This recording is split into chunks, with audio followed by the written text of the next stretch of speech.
Okay, come on in. Good afternoon. It's the first period after lunch. Victor has had an argument with fellow student Davy in the dining hall. He feels he's been humiliated in front of his friends.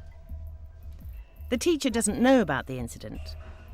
She's had a couple of clashes with Victor before, but she's never seen him this agitated. Can you take a seat, please? Good afternoon. Good afternoon, Kenny. Good afternoon, Davy. Once Davy comes into the room, Victor explodes.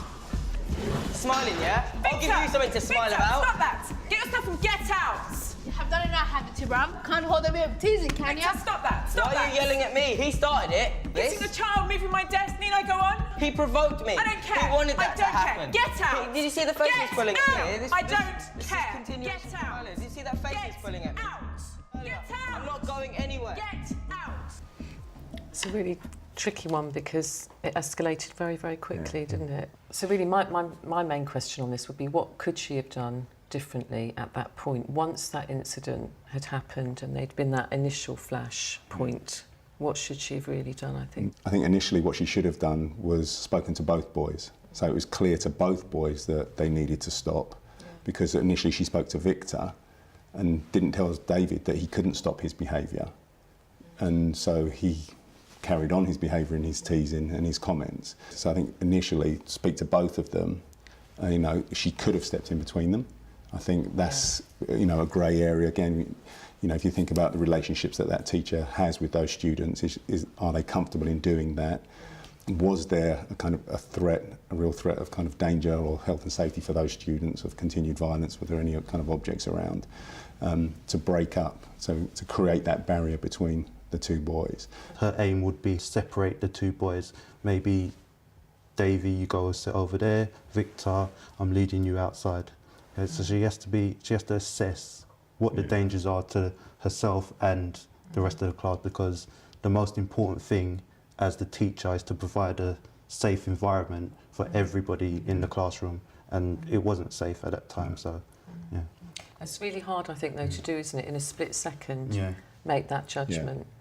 And I think that is also about planning and planning ahead, and about protocols and systems in the schools, in the school itself, because if you know that it's okay to get in between students and that's something that you practice in your school, but you know how to do it safely, then that's okay. You might well use that strategy. I would never advise doing it if you're in the state she was in. Oh, no. Because she's going to escalate it just by what she's giving out, those vibes that she's giving out at that point in time, definitely. you know. And actually, I don't think young people like to see teachers out of control. No. I don't think any of us like it, because I think we're frightened by anger. We're actually frightened by people getting angry, even though it's totally natural.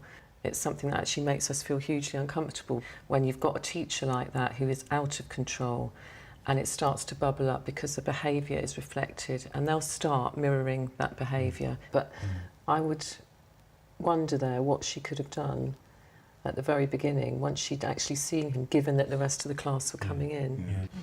Maybe at that stage it might have been an idea that she goes over to have a chat with him, or pulls him outside and say, what's going on, what's the problem, how can we solve this situation so you're prepared and ready for the lesson, which he obviously wasn't. Because she actually did observe something quite early on, and it would have been so simple just to move from where she was. She could have still watched the other students coming in and just be next to him. And immediately when Davy came in, there was not he wasn't in the position to attack him. I think there is something slightly tricky about that early intervention in terms of her actually going up to him, being with him when the rest of the class are coming in, because it's about time, isn't it? So how much of that are you going to afford to Victor in terms of, you know, the rest of the class, how they're going to get on? I think it's a balancing act, because I think if you don't intervene early, then potentially a situation could arise like the one in the classroom that could take you 5-10 minutes to bring the whole class back down again, because they've been witness to it and involved in it all. 2 or 3 minutes now potentially saves 5 or 10 minutes if you don't stop it.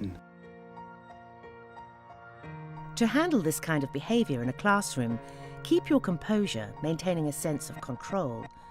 Address both students equally, and where appropriate, safely move in between the students to diffuse the situation.